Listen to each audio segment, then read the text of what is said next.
Chinese अब पाकिस्तान में investment नहीं करने जा रहे, ये बहुत बड़ी एक पाकिस्तान के लिए शॉक होगा। मैं आपको बड़ी पते से बता रहा हूँ कि अनफॉर्चुनेटली हमने पाकिस्तान के हालात ऐसे कर दिए हैं कि जब भी हम मिलते हैं कुछ ऐसे लोगों को जो अच्छी डिसीजन मेकिंग कर सकते हैं, जिनका ताल्लुक पाकिस्तान से नहीं होता, वो इवन यहाँ तक कहते हैं कि जो फॉरेन इन्वेस्टर्स यहाँ बैठे हैं वो कैसे बैठे हुए हैं। आप चाइना के पास जा रहे कैश लेने के लिए, कोई आपको कैश आजकल देगा नहीं। देखें, they are all controlled by powers to be. China कभी नहीं देगा आपको। चाइना ने सीपैक में क्या दिया आपको? 1 टका नहीं दिया, 1 सेंट। सब अपने पास उन्होंने पैसे रखे हैं, खुद ही चेक्स दे रहे हैं और सब कुछ। यहां तक कि इंश्योरेंस जो होती है वो भी चाइना से होती है। कल को शायद उन्हें हमारी जरूरत थी, आज वो जरूरत ना हो। बहुत से मामला सॉर्टेड आउट होकर उन्होंने अपना डायरेक्शन को चेंज किया है। वो क्यों कोई भी मुल्क अपने डिपॉजिट करेगा या यहां पर इतना पैसा रखेगा या इन्वेस्ट करेगा जब इस्तेहकाम ही मौजूद नहीं? बिल्कुल बात आपकी सही है। कोई ये ना सोचे कि सीपैक पीसफुली गुजर जाएगा और पीसफुली वहां से चाइना के ट्रक दनादन करते हुए तेल लाएंगे और ट्रेड होगा। वो नहीं होने देंगे हम। भारत नहीं होने देगा कम से कम, क्योंकि वो गिलगिट बाल्टिस्तान के थ्रू जाता है। तो फिर कारोबार को ऐसा धचका लगा, हम वो कारोबारी कौम बन ही नहीं सके। क्यों? क्योंकि हमने हर चीज को पॉलिटिसाइज कर दिया। अगर हम एक कारोबारी कौम होते तो हमारा बाकी चीजों पे ध्यान ना होता, लेकिन पहले साढ़े गैरत थी, ये तो वो फड़ लो छड़ लो, कर दियांगे, वो कर दियांगे, आग लगा देंगे, मार देंगे, बम चला देंगे।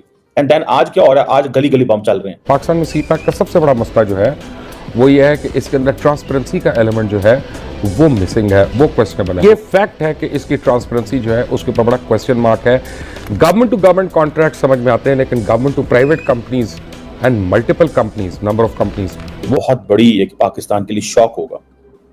और अमूमन कहा तो यही जाता है, ये मैं आपको बड़ी ऑथेंटिक बात बता रहा हूं, कहा यह जाता है कि जो भी पाकिस्तान के ऑफिशियल्स आपको बताएं, be very careful about that, means कि do not trust it all the time. क्योंकि जो पाकिस्तानी ऑफिशियल क्वार्टर्स हैं, पाकिस्तानी ऑफिशियल्स हैं, वो बातें कुछ और सुनाते हैं और ऑन ग्राउंड रियलिटीज कुछ और होती हैं। मैं आपको बड़ी पते से बता रहा हूं कि अनफॉर्चुनेटली हमने पाकिस्तान के हालात ऐसे कर दिए हैं कि जब भी हम मिलते हैं कुछ ऐसे लोगों को जो अच्छी डिसीजन मेकिंग कर सकते हैं, जिनका ताल्लुक पाकिस्तान से नहीं होता, वो इवन यहां तक कहते हैं कि जो फॉरेन इन्वेस्टर्स यहां बैठे हैं वो कैसे बैठे हुए हैं। मतलब एक तरफ पॉलिटिकल लड़ाई हो रही है, दूसरी तरफ करप्शन है, तीसरी तरफ आपको वो इंसेंटिव नहीं मिल रहे, टैक्स आप हमसे ले रहे हैं धड़ाधड़, और आप कहते हैं कि यहाँ पे हम अरबों डॉलर लगाएं और आपके लोग पैसे दुबई में इन्वेस्ट करें। क्या आपके पास कोई पैसा नहीं है जो आप बाहर से लोगों को कह रहे हैं कि यहाँ पे इन्वेस्ट करो? सो हमारा अगर ये ख्याल है कि चाइना अगर सीपैक 2 बन रहा है, देखें इंडिया और चाइना के कितने हालात खराब हैं। इंडिया अपनी सारी मिलिट्री पोस्चरिंग कर ही चाइनीज के लिए रहा है, लेकिन है जो हालात कारोबार को फर्क पड़ा हो। हमारे सबसे पहले हमने कारोबार को पॉलिटिसाइज किया ना। जब भारत और पाकिस्तान के मामलात खराब हुए, एक पहला मसला था ना, भारत और पाकिस्तान के मामलात खराब हुए तो सबसे पहले हमने कहा नहीं, हमने इनसे कारोबार नहीं करना। वो फिर कारोबार को ऐसा धचका लगा, हम वो कारोबारी कौम बन ही नहीं सके। क्यों? क्योंकि हमने हर चीज को पॉलिटिसाइज कर दिया। अगर हम एक कारोबारी कौम होते तो हमारा बाकी चीजों पे ध्यान ना होता, लेकिन पहले साढ़े गैरत थी, ये तो वो फड़ लो छड़ लो, कर दियांगे, वो कर दियांगे, आग लगा देंगे, मार देंगे, बम चला देंगे। एंड देन आज क्या हो रहा है? आज गली गली बम चल रहे हैं। वो एक बड़ा बम नहीं चला, लेकिन गली गली चल रहे हैं। कभी कोई ब्लास्फेमी के नाम पे मॉब जस्टिस कर रहा होता है, कभी कोई ईसाइयों पे हमला कर रहा है, कभी कोई अहमदियों पे हमला कर रहा है, किसी खातून ने हलवे वाला कमीज पहन लिया, उन्होंने मारने लग पैंदे ने। ठीक है जी, मतलब that's how we are going. So China Pakistan economic जो कॉरिडोर है, it is not going for a revival. और आपको याद होगा कि मैंने इस हवाले से थोड़ा सा आपको बताया था कि लास्ट टाइम जब इसहाक डार साहब गए थे उधर चाइना, तो डिस्कशन किस पे हुई थी? काउंटर टेररिज्म पे डिस्कशन हुई थी। ये वो टॉपिक है जिसको हमें चाइना के साथ डिस्कस नहीं करना चाहिए, टेररिज्म। लेकिन फिर अब प्राइम मिनिस्टर साहब फिर जा रहे हैं 4 को वहां पे। आई विश कि चाइनीज पैसे लगाएं, लेकिन सुनने में यही आ रहा है। चाइना क्या करता है, उनके पास बड़े डिफरेंट किस्म के सोर्सेज होते हैं इन्वेस्टमेंट करने के लिए। उनकी फॉरेन मिनिस्ट्री भी होती है, वो भी करती है। क्या सीपैक पाकिस्तान को फायदा देगा या नहीं? डॉक्टर साहब,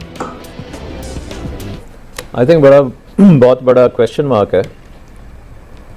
अगर आप सही तरीके से करें तो बेइंतहा फ़ायदा देगा, अगर आप गलत तरीके से करें तो वही जो है वो आपके गले में फंदा बन जाए। हम कैसे कर रहे हैं अभी? आई थिंक इस वक्त हम, और ये तो IMF की रिपोर्ट में भी आ गया है कि अगर आपकी एक्सपोर्ट्स नहीं बढ़ेंगी, अगर आपकी इकोनॉमिक ग्रोथ नहीं होगी, तो ये जो लाइबिलिटीज़ आप ले रहे हैं, कर्ज़े जो ले रहे हैं, जिस तरह की इन्वेस्टमेंट आप ले रहे हैं, ये आपका बबाले जान बन जाएगी, आप इसको सर्विस नहीं कर सकेंगे। सो इशू ये नहीं है कि CPEC जो है वो फ़ायदा पहुँचाएगा नहीं पहुँचाएगा, इशू ये है कि जो वो CPEC की इन्वेस्टमेंट आएगी वो किस तरीके से आएगी। महफूज दे रहे हैं। सच्ची बात यह है कि हर दफ़ा मुझे कहा जाता है कि पाक चाइना दोस्ती जो है वो लाजवाल है, नस्लों पर मुहित है, लेकिन मुझे आज तक उस दोस्ती का कोई फ़ायदा नहीं नज़र आया। हर आदमी बताता है बहुत फ़ायदा हुआ है, पता नहीं क्या फ़ायदा हुआ है। लेकिन हैविंग सेड दैट, अब मैं ये देख रहा हूँ कि हर जगह चाइनीज़ ही चाइनीज़ हैं। ज़मीनें वो खरीद रहे हैं, फैक्ट्रियाँ वो खरीद रहे हैं, गोदाम वो खरीद रहे हैं, नौकरियाँ वो कर रहे हैं। यहाँ पे पाकिस्तानियों को नौकरी नहीं मिल रही, बल्कि मेरी इत्तला के मुताबिक जो डिक्लेयर्ड उनके कैदी हैं जेलों के, उनको यहाँ पे मजदूरी के काम दिए जा रहे हैं। पाकिस्तानी मजदूरों को गवादर तक में काम नहीं मिल रहा, वो फाका कर रहे हैं। ये किस किस्म का रोमांस है?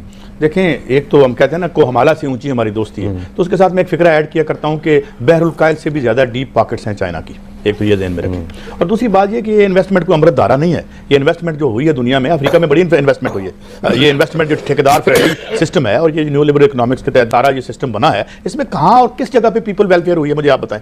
या जो गाना में देखें, वहाँ पे इलेक्शन जीता है एक सदर, वहाँ पे चाइनीज इन्वेस्टमेंट के खिलाफ। मगर सवाल ये है, मैं आपको मोटी मोटी बात बता दूँ, और ये मैं आपको डॉन की फिगर कोट कर रहा हूँ कि इसका जो वेरिएबल्स हैं वो तो प्रॉफिट बाद में देखेंगे होता है या नहीं होता।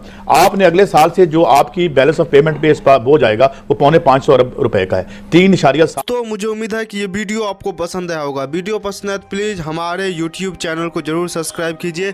इसी प्रकार का भविष्य में वीडियो देखने के लिए चैनल को सब्सक्राइब कीजिए। हमारे इस YouTube चैनल पे आपको इससे भी ज़्यादा इंटरेस्टिंग वीडियो भविष्य में देखने को मिलता रहेगा। तो प्लीज़ हमारे YouTube चैनल सोच टाइम्स को सब्सक्राइब कीजिए, वीडियो को लाइक कीजिए, इस वीडियो को अपने दोस्तों के साथ जरूर शेयर कीजिए। नमस्कार, फिर मिलेंगे अगले